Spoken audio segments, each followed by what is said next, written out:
अरे ऋतिक, अरे पूरे 23 दिन बाद फोन किया तूने? बेटा हफ्ते में एक फोन तो किया कर। कैसा है तू? ठीक हूँ पापा, एक गुड न्यूज है। तू इंडिया आ रहा है? तो तू आ रहा है? कौन सी फ्लाइट से आ रहा है बता, मैं एयरपोर्ट पे लेने आ जाता हूँ। नहीं पापा, एनी प्रेग्नेंट है। क्या? अरे ये तो और भी खुशी की बात है। मैं कल ही आस पड़ोस में मिठाई बांट देता हूँ। हाँ, और मैं पहली वाली फ्लाइट पकड़ के चला आता हूँ वहां पर। अरे बच्चे का ख्याल रखने के लिए कोई ना कोई होना चाहिए ना वहां पर। मैं आता हूँ। पापा ये इंडिया नहीं अमेरिका है। हम लोग एनी के लिए एक मेड रखने वाले हैं। एवं वैसे ही बहुत खर्चे होते हैं। डिलीवरी के बाद मैं आपको एक वीडियो कॉल कर दूंगा। हाँ बेटा, वीडियो कॉल ही सही। पोते का मुंह वीडियो कॉल पर देख लेंगे। बेटा ऋतिक, आज अगर तुम्हारी माँ जिंदा होती तो बहुत खुश होती। कौन सी माँ पापा, पहली या दूसरी?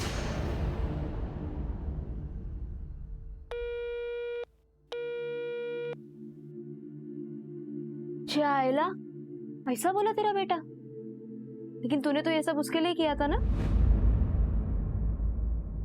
मैं 16 साल का था जब पिताजी ने प्राजक्ता से शादी करा दी। प्यार व्यार कुछ पता नहीं था मुझे। ऋतिक हुआ, उसके बाद पल्लवी, उसके बाद प्राजक्ता से बस प्यार होने वाला ही था। हाँ, सब जानती हूँ। मैडम को कैंसर हो गया, मैडम चल बसी, फिर उसके बाद तुमने दूसरी शादी की, तुम्हारी दूसरी बीवी भी भाग गई। 10 बार सुन चुकी हूँ ये स्टोरी। मेरी मानो, तुम ना अभी ये सब चीज के बारे में सोचना छोड़ दो और अपने ये नालायक बच्चों से ना जितना हो सके उतना दूर रहो। टाइम वेस्ट मत करो उनके पीछे। ले, तुम्हारे छोटे भाई का फोन है। ये ना सबसे बड़ा वाला गिद्ध है, मैं बता रही हूँ। हाँ बोल अविनाश। हाँ नरेश भैया, कैसे हैं? मैं ठीक हूँ। पार्थ कैसा है? हाँ अच्छा है, एग्जाम देने गया है। अच्छा मैं क्या कह रहा था भैया, वो आपकी बीपी की दवा है ना? हाँ है। अच्छा वो कोलेस्ट्रॉल वाली? हाँ है, सब कुछ है। अच्छा भैया मैं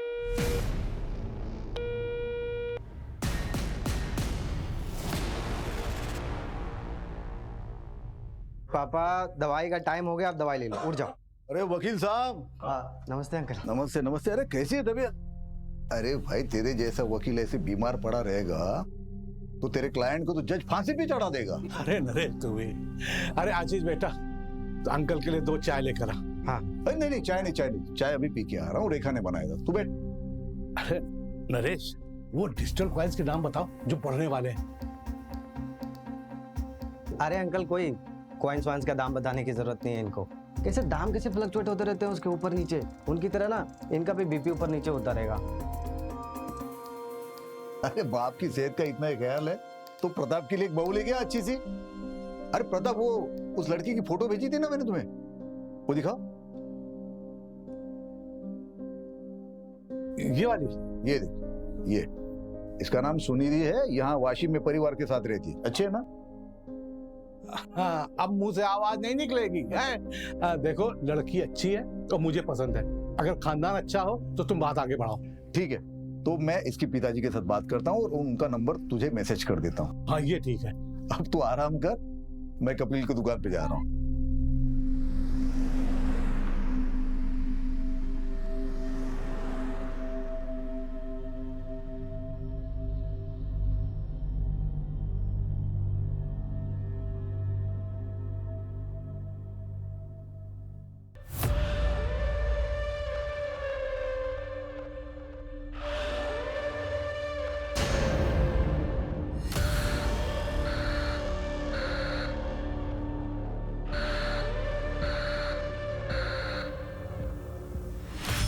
कपिल भाई, मैंने सुना दाल के भाव फिर से बढ़ गए।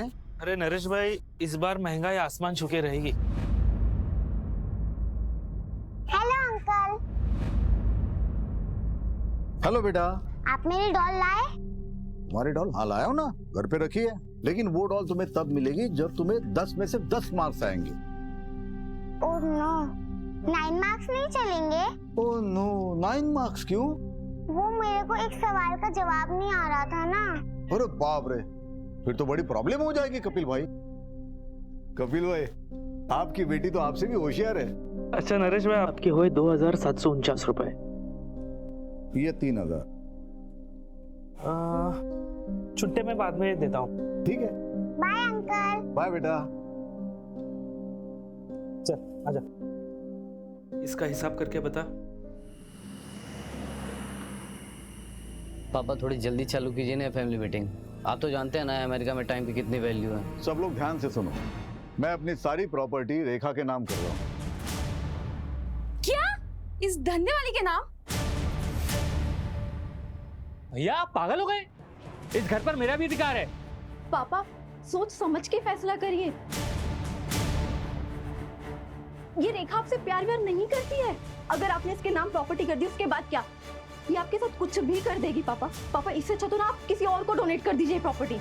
हे, तुम लोगों की तरह नहीं हूं मैं, समझी ना? इनसे प्यार करती हूँ और इनकी इज्जत है क्या? हमारा हक है इस प्रॉपर्टी पे। और ये कौन है जिसके नाम पे आप सब कुछ कर रहे हैं? ये तुम्हारी होने वाली माँ है। शादी कर रहा हूं मैं इससे। तुम लोगों के होने ना होने से मुझे कोई फर्क नहीं पड़ता, क्योंकि तुम लोगों में से कोई भी मुझे पूछता तक नहीं है। एक रेखा ही है जो हर वक्त हर दम मेरा ख्याल रखती है। छोड़िए ना, अब इन लोगों के चक्कर में अपना बीपी मत बढ़ाइए। ये लोग तो गैरों से भी बदतर हैं। आप चलिए। गैर तो तू है इस घर में, अपनी हद में रह। तमीज से, होने वाली माँ हूं तुम्हारी और तुम्हारी भाभी। निकलो, तुम लोग निकलो यहाँ से, निकलो जल्दी, निकलो यहाँ से।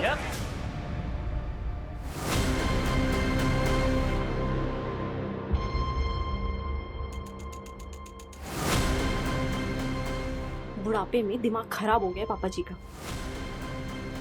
घी अगर सीधी उंगली से ना निकले तो उंगली टेढ़ी करनी पड़ती है।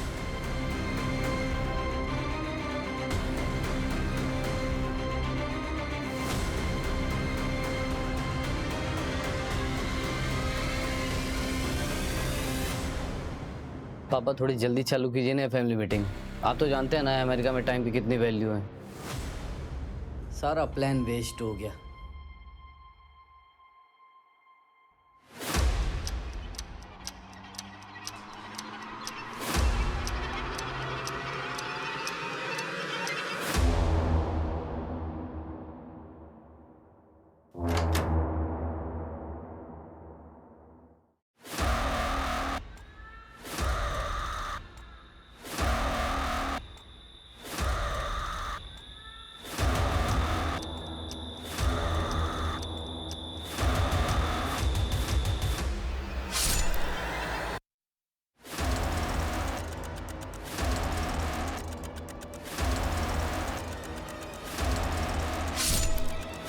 में रहती है, बेटा यूएस में रहता है और एक छोटा भाई है जो यशवंत कॉलोनी में रहता है। सबको इन्फॉर्म कर दिया है सर।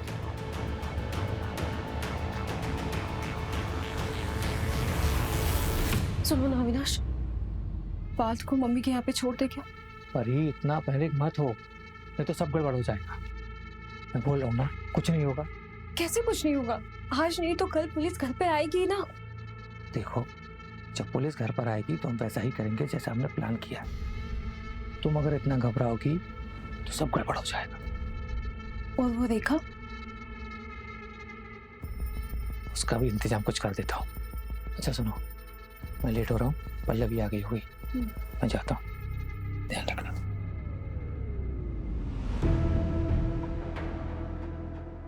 कल रात को 8 बजे तक मैं ऐसे निकल गई से कहा कि मैं सोने जा रहा हूँ। सुबह नाश्ता लेके आई तो देखा कि दरवाजा खुला हुआ था।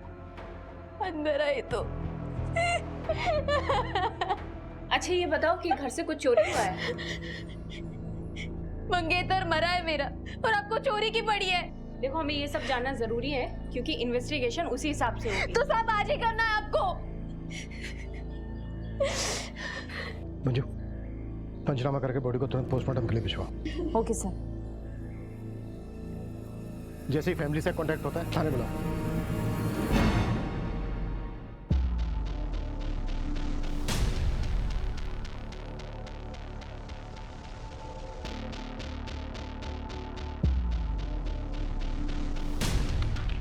सूरज ऊपर चेक किया? No sir, sorry sir.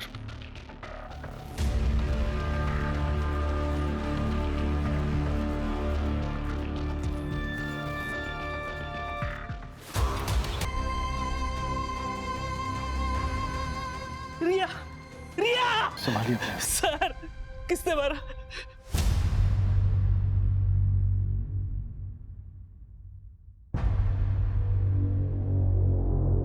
रिया। नरेश भाई रिया के लिए एक पिता की तरह थे। वो उसे ट्यूशन पढ़ाते थे।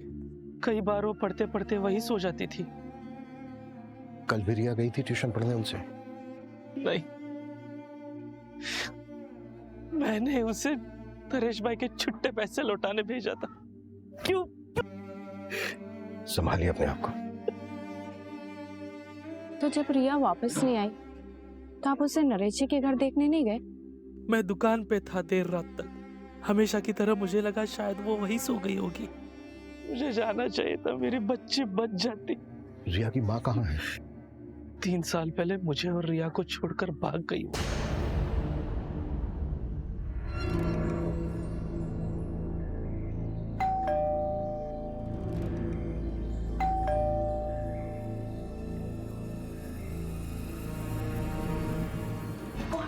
अरे हेलो, कहाँ अंदर घुसे जा रहे हो? कहाँ है पापा की बॉडी? पुलिस वाले ले गए। और हाँ, तुम दोनों को भी थाने बुलाया। और तुझे यहीं छोड़ गए? हाँ, उन्होंने कहा कि घर वालों को भेज देना। अक्सर असली दुश्मन घर वाले ही होता है ना। चल पल्लवी। वैसे कल रात के झगड़े के बारे में मैंने अब तक पुलिस वालों को नहीं बताया। हाँ, अगर चाहती तो बता सकती। मतलब क्या है तेरा? कल रात को ही तुम लोगों के साथ उनका झगड़ा हुआ। या आप पागल हो गए? इस घर पर मेरा भी अधिकार है। और कल रात को ही उनका मर्डर भी हो गया। अब इसका मतलब तुम निकालोगे या मैं पुलिस वालों को बताऊं? क्योंकि वो एकदम परफेक्ट मतलब निकालेंगे नहीं। सुन, वो मेरे भैया थे और पल्लवी के पिता। खून का रिश्ता है हमारा उनसे। और तू ना हमसे दूर ही रहना। चल पल्लवी।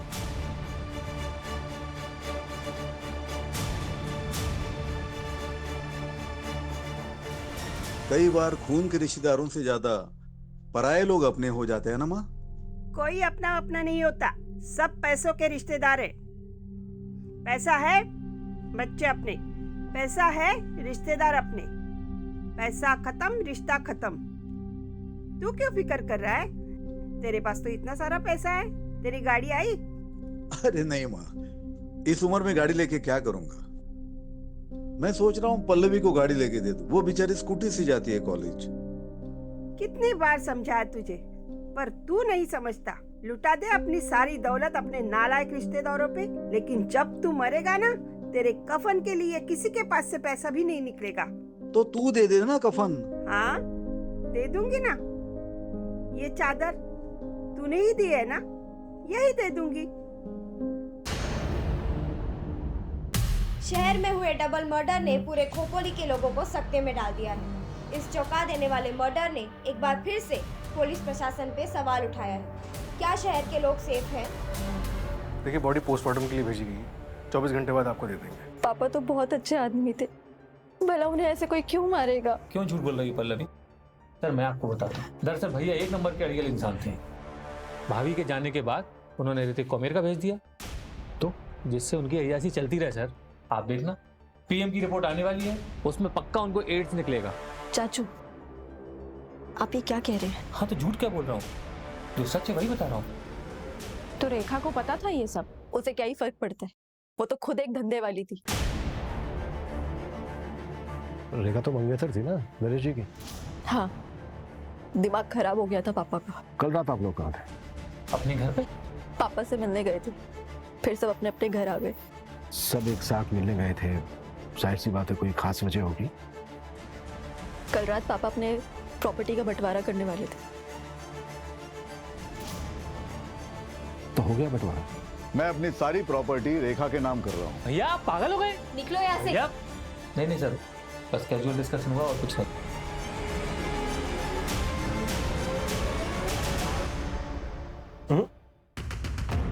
फैमिली में प्रॉपर्टी के बंटवारे को लेकर डिस्कशन कभी कैजुअल नहीं हो सकता।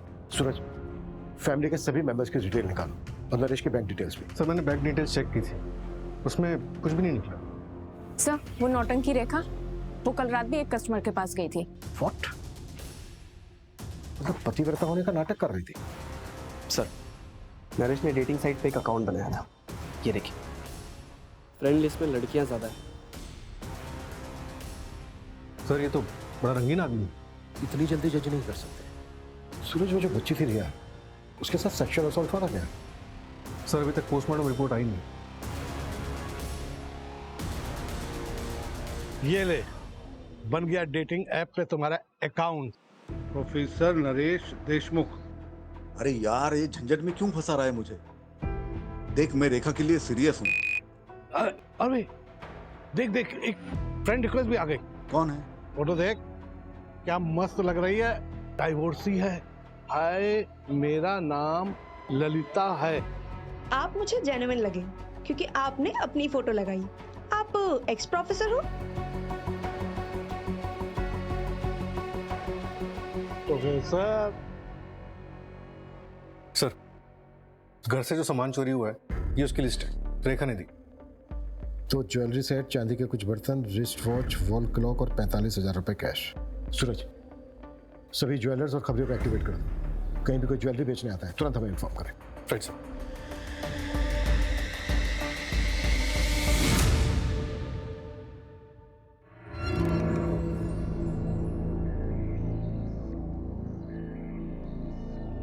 सर, कपिल की बीवी नीतू के बारे में पता किया मैंने। रत्नागिरी से है, वहाँ उसका मायका भी है और 8 महीने से वहाँ वो किसी आदमी के साथ रह रही है। कपिल ने अपनी बीवी को डिवोर्स दिया था क्या? पता नहीं सर, लेकिन नीतू ने कभी रिया को ले जाने की भी कोशिश नहीं की। अविनाश, उस रात झगड़े के बाद तुम वापस घर नहीं आए थे? कहाँ गए थे? वो अपने एक दोस्त के यहाँ गया था। क्यों? ऐसे ही। और जब मैं घर पर आया तब तुम घर पर नहीं थी। कहाँ गई थी? कचरा फेंकने गई थी। फालतू के सवाल मत पूछा करो मुझसे।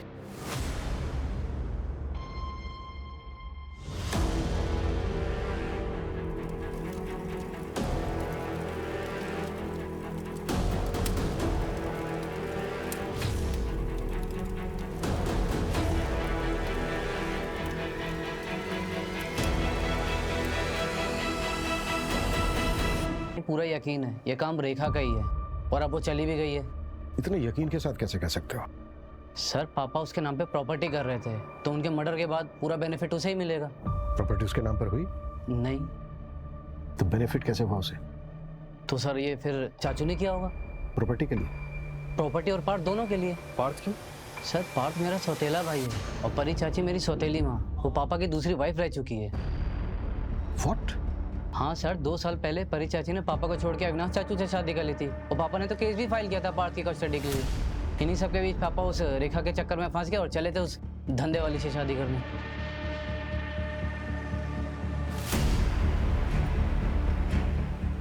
तुम इंडिया कब आए? कल ही आया था। समय जाओ।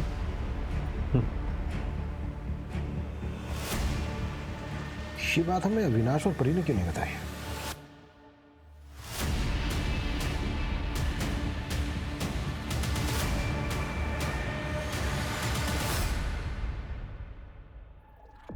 सर रेखा की माँ बीमार है इसलिए वो गांव गई हुई।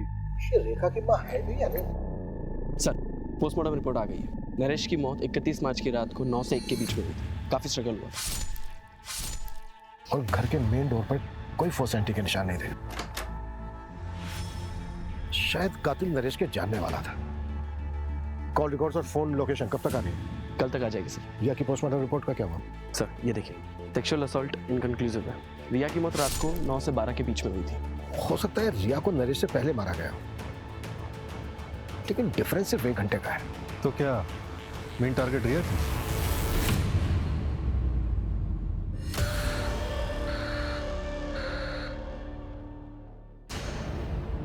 इसमें बताने वाली क्या बात है?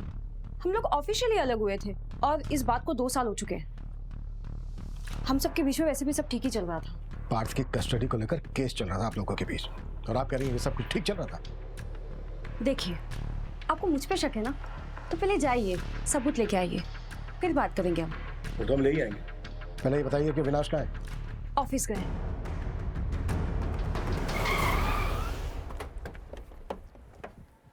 सर नरेश की सीडीआर में किसी ललिता चौहान नाम की लड़की का नंबर मिला है। काफी बातें होती रहती थी उससे। वैसे ललिता, तुम्हारी फैमिली में और कौन कौन है? मैं और मेरी मम्मी।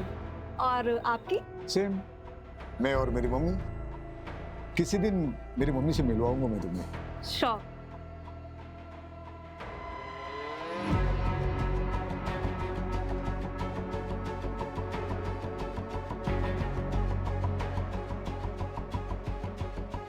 देखो ललिता, मुझे गलत मत समझना, मैं एक दोस्त की तरह मिलने आया हूँ तुम्हें। और ये ऐप पे जो अकाउंट है ना, वो मैंने नहीं बनाया था, मेरे दोस्त ने बनाया था मेरे नाम से। और ऑलरेडी मेरी एक मंगेतर है। It's okay, I understand. Actually मुझे आपसे एक हेल्प चाहिए थी। आप RM सहानी कॉलेज में प्रोफेसर थे ना? हाँ। मैं वहाँ जॉब के लिए अप्लाई करना चाहती हूँ, तो क्या आपकी कुछ मदद मिल सकती है? अरे बिल्कुल करूंगा। वहाँ के प्रिंसिपल तो मेरे दोस्त है, बहुत अच्छे दोस्त है। मैं बात करता हूँ उनसे, तुम सिर्फ इंटरव्यू दे के आना। Thank you so much. क्या? लेकिन नरेश जी की माँ तो है ही नहीं। अरे लेकिन ऐसे कैसे हो सकता है? उन्होंने तो मुझे अपनी माँ की फोटो दिखाई थी और वो उनसे मुझे मिलाने भी वाले थे। अच्छा, तुम्हें नरेश जी ने कभी कुछ और बताया या फिर उनके बारे में कोई ऐसी बात जो इन्वेस्टिगेशन में हमारी हेल्प कर सके? पता नहीं आपके लिए कितना हेल्पफुल होगा, पर नरेश जी ने बताया था कि उनका एक भाई है। क्या नाम है उसका? हाँ, अविनाश। वो थोड़े अजीब हैं, अडल्ट साइट्स और डार्क वेब देखने के आदी हैं। हेलो, क्या? ओके, मैं आती हूँ। तुमने सीधे डीसीपी ऑफिस में कंप्लेंट डाल दी? अरे तुम्हें हमारे पास आना चाहिए था ना। तो तुम्हें ये लगता है कि तुम्हारी वाइफ नीतू ने रिया को मारा है? लगता नहीं है मैडम, मुझे यकीन है, क्योंकि उस दिन नीतू यहीं खोपोली में थी।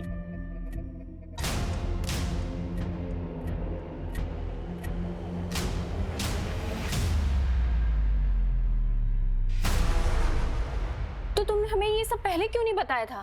बेटी की लाश हाथों में थी मैडम, मेरा दिमाग सुन्न हो गया। तो जब याद आया था तब पुलिस स्टेशन आना चाहिए था ना। तुम तो पहुंच गए सीधे डीसीपी ऑफिस। हम गरीबों की कौन सुनता है मैडम? और मैं देख रहा हूँ आप लोग सिर्फ नरेश भाई के मर्डर की जांच कर रहे हैं। आप लोग ये मान चुके हो कि जो कुछ हुआ है वो नरेश भाई के लिए हुआ है और उसमें मेरी बेटी रिया की जान गई। लेकिन इसका उल्टा हुआ है मैडम, रिया को नीतू ने मारा है और उसमें नरेश भाई मरे।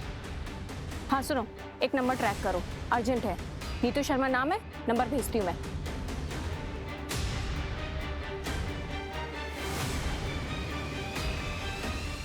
चलो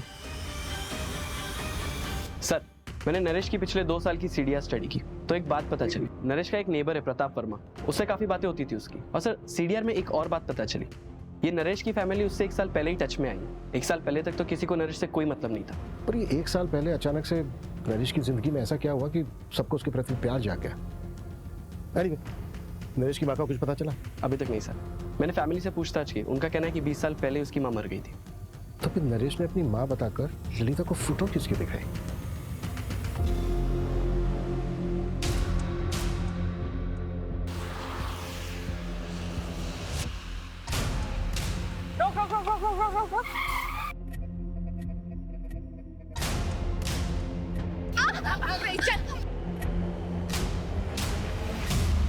मैंने कुछ नहीं किया, मैं तो अपनी रिया को वापस लेने आई थी। 3 साल बाद।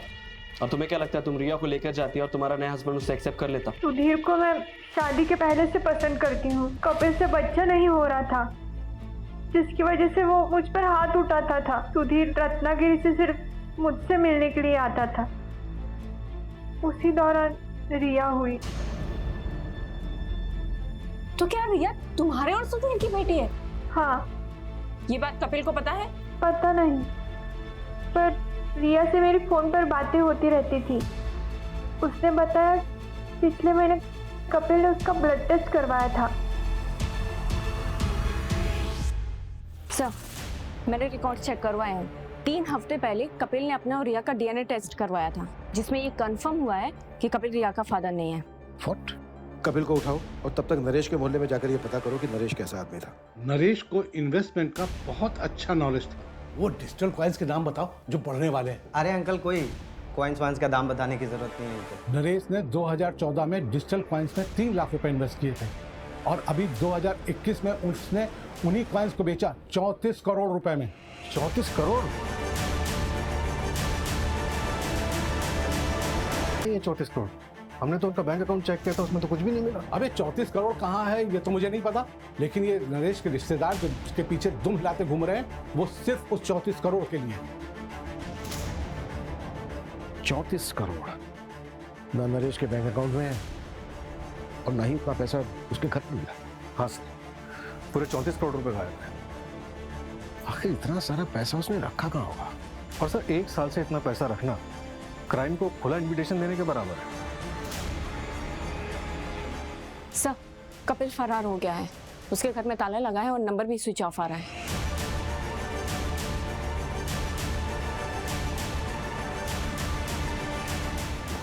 सर, ललिता सही बोल रही थी। मैंने नरेश के ऑनलाइन ड्राइव से ये फोटो रिकवर किया है। पता करो कौन है ये। Yes sir.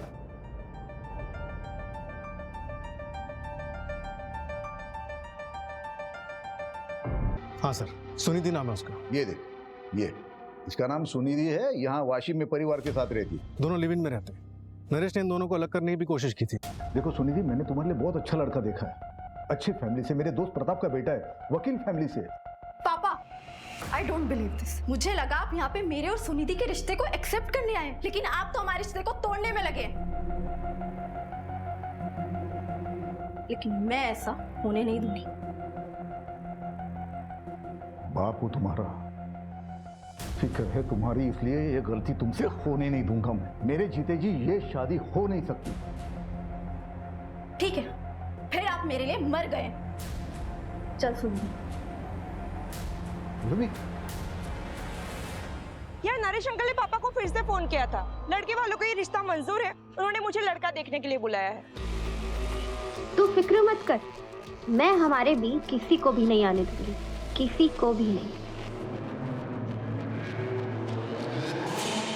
सर, अविनाश के सीडीआर के मुताबिक 31 मार्च की रात को उसका फोन रात 9 बजे से 12 बजे तक बंद था।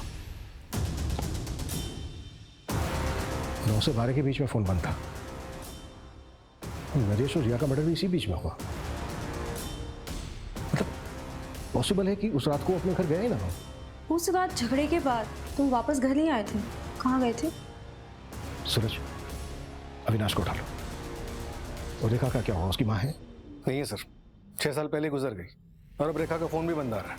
उसके पास 3 नंबर हैं, तीनों ट्रैकिंग पे डाले, लेकिन तीनों के तीनों बंद हैं। कहीं ऐसा तो नहीं है कि रेखा ने ही नरेश का मर्डर किया और उसका सारा पैसा लेकर फुर्र हो गई? शतरंज के खेल में रानी सबसे ज्यादा चालबाज होती है। सूरज, अपने सारे खबरों को एक्टिव कर दो, जितनी फोर्स चाहिए लगा दो, लेकिन रेखा मुझे जल्द से जल्द लॉकअप में चाहिए। अविनाश को तुरंत अरेस्ट करो, इससे पहले कि वो भी हमारे हाथ से निकल जाए। मूव।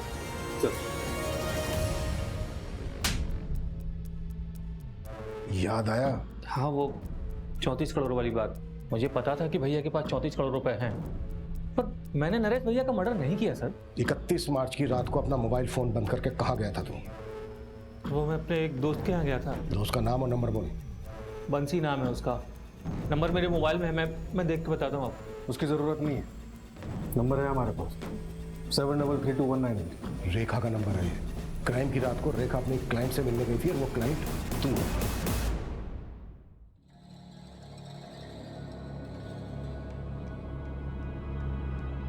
क्या रेखा, इतना बड़ा हाथ मार लिया फिर भी चिंदीगिरी करने आ गई? राजा, तू ना मेरा कस्टमर है और अब तक करोड़पति बनी नहीं हूं मैं। आज जब बन जाऊंगी तब सोच लूंगी ना। चल, टाइम खोटी मत कर, जो करना है वो जल्दी कर। रेखा और तू दोनों नरेश से जुड़े हुए थे और क्राइम की रात को तुम दोनों साथ में थे। ये बात छिपाई क्यों हमसे? सर, माना कि ये बात मैंने आपसे छुपाई, पर अब तो आपको पता चल गई ना। हाँ, मैं एक अनलॉयल हस्बैंड हूँ, धोखेबाज भाई हूँ, पर इससे ये साबित नहीं होता कि मैंने नरेश भैया का मर्डर किया है। क्राइम वाली रात को तू होटल से 1 घंटा पहले निकला था, कहाँ गया था?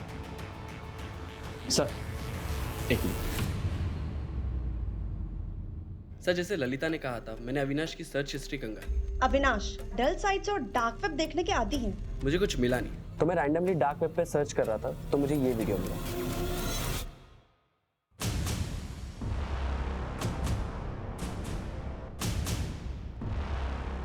कौन है ये लोग? ट्रैक किया जा सकता है इनको? पॉसिबल है बट टाइम टेकिंग है सर। लेकिन मुझे आपको और एक चीज़ दिखानी है। ये देखिए, उस वीडियो के बाद मैंने थोड़ा और सर्च किया तो मुझे ये साइट मिली जो कि नरेश के मरने के 3 दिन बाद बनाई गई थी और इसी पे वो दोनों वीडियो अपलोड किए गए थे। ये देखिए नरेश का वीडियो।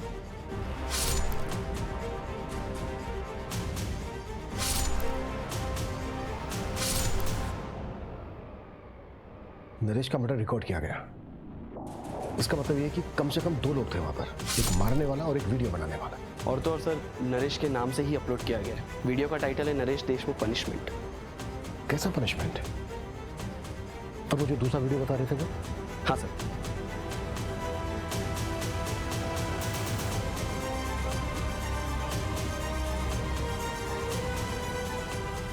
मंजू, ये वही लड़की है ना जिसके साथ नरेश चैट करता था? हाँ सर, ललिता, और इससे मैंने बात भी की थी। विपो, ये वीडियो जिसने अपलोड किया है उसको ट्रैक करने की कोशिश करो। ये बंदा जल्द से जल्द चाहिए मुझे। Okay sir. मैं खोपोली महाराष्ट्र का रहने वाला हूँ। मुझे आप लोगों से एक जरूरी बात कहनी है। सर, अपलोडर का आईपी एड्रेस ट्रैक हो गया है। ये देखिए, ये वीडियो आज सुबह ही अपलोड हुई है। धोखेबाज की तलाश जारी है। अगर आपको भी किसी ने धोखा दिया है तो उसका प्रोफाइल हमें भेजिए, उसकी सजा हम तय करेंगे। ये तो खुलेआम सुपारी उठा रहा है। नहीं सर, हर कोई डार्क वेब एक्सेस नहीं कर सकता। आईपी एड्रेस क्या है? शॉकिंग है सर, ये देखिए। ये मास्क तुम्हारे घर से मिला है और डार्क वेब का जो आईपी एड्रेस है वो तुम्हारे फोन का है।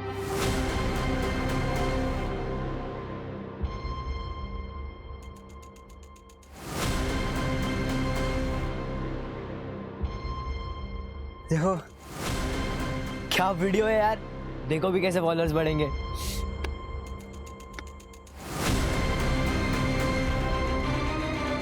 सर, हम लोग सिर्फ फेक मर्डर सीन शूट करते थे वायरल होने के लिए।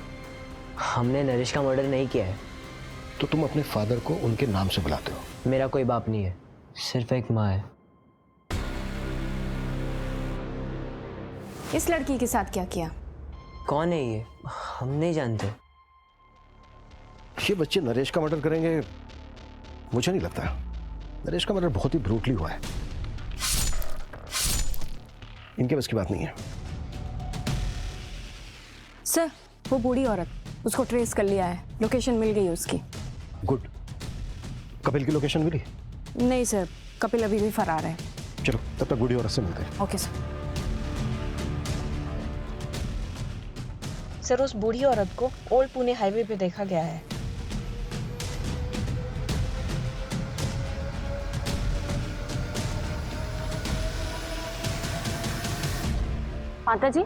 माता जी उठिए।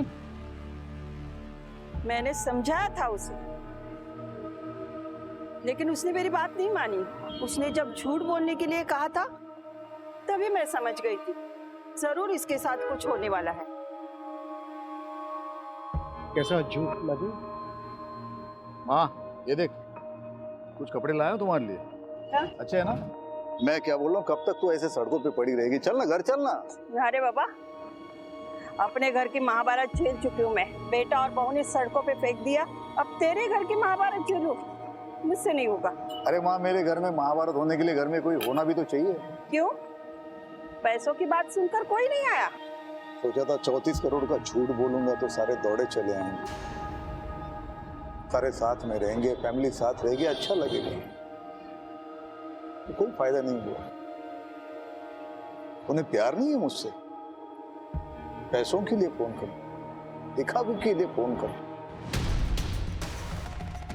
तो क्या वो क्रिप्टो की 34 करोड़ वाली बात झूठ थी? और नहीं तो क्या। अरे अरे साहब, 34 करोड़ होते तो राजा की तरह नहीं रहता।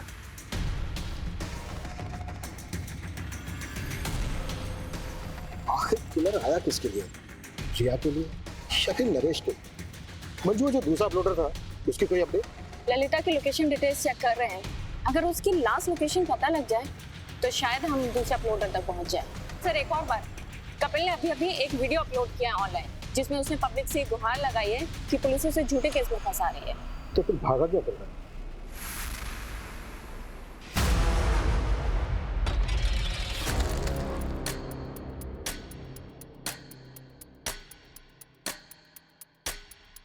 रिया, ये ले, ये नरेश अंकल को पैसे लौटा दे। अभी? हाँ अभी, और वहीं पे सो जाना। बाबा मुझे आपके साथ रहना है। बोला ना तुझे एक बार, समझ में नहीं आता, जा।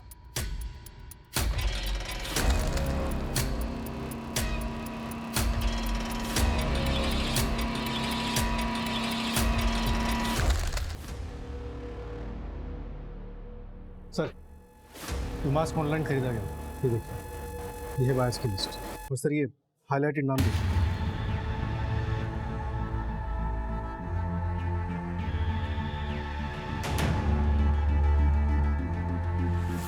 मंजू, लोकेशन ट्रैक हो गई है, मैंने तुम्हें डिटेल्स भेज दी।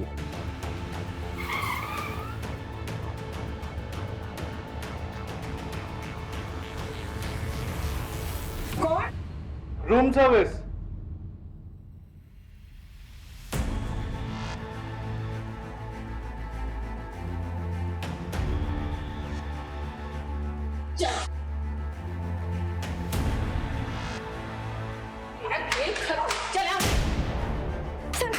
सर मैं बताती हूँ सर मैं एक एक्टर हूँ। मराठी सीरियल में छोटे मोटे रोल प्ले करती हूँ। उसने मुझे बोला एक रोल प्ले करना है। सुन के मैंने शुरुआत में मना कर दिया सर, शपथ।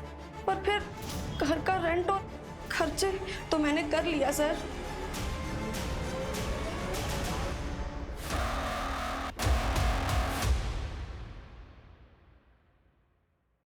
नरेश के भरोसे का खूब फायदा उठाया तुम लोगों ने। धोखा तो उसने दिया था मुझे। डिजिटल कॉइन में इन्वेस्ट करके उसने 34 करोड़ रुपए बना लिए और मुझे गलत कॉइन बता दिया। चलता था मुझसे कि कहीं मैं अमीर ना हो जाऊं। अरे किसी काम के लिए उससे कुछ पैसे मांगे तो मना कर दिया उसने मुंह पे। वो वीडियो बनाने का क्या मतलब था? वो पार्थ ऐसे वीडियोस बनाता है, मुझे पता था। तो ऐसे वीडियो बना के मैंने डार्क वेब पे डाला आप लोगों को मिसलीड करने के लिए। बस सर इसके अलावा कुछ नहीं पता सर। हमें 34 करोड़ हमारे पास नहीं है सर। होते कैसे? क्योंकि नरेश के पास 34 करोड़ रुपए थे ही नहीं। उसे कोई डिजिटल कॉइन्स नहीं बेचे थे। ये एक झूठी कहानी थी। तो पापा ने हमारा प्यार पाने के लिए झूठ बोला, और इस वजह से हुआ पापा का मर्डर। हाँ, प्रताप, आशीष और ललिता को हमने मर्डर और साइबर फ्रॉड के आरोप में अरेस्ट कर लिया है। देखो, ये क्राइम भले ही उन्होंने किया, पर इस क्राइम को हवा तुम लोगों ने दी। तुम लोगों का प्यार पाने के लिए उन्होंने एक झूठी कहानी गढ़ी और वही कहानी सबको बोली। उन्हें लगा शायद पैसों का लालच, पैसों की भूख तुम लोगों को उनके पास वापस ले आएगी, पर वो गलत थे, क्योंकि तुम लोग तो लौटे ही नहीं। और उस झूठी कहानी ने गिद्धों को निमंत्रण दिया, जिसकी वजह से वो अपनी जान गंवा बैठे। और उनके साथ वो बच्ची रिया भी बेवजह मारी गई। ये जिंदगी बहुत छोटी है, इसे अपनों के साथ बहुत प्यार से गुजारिए। कभी उन्हें अकेलेपन का एहसास नहीं होने देना चाहिए।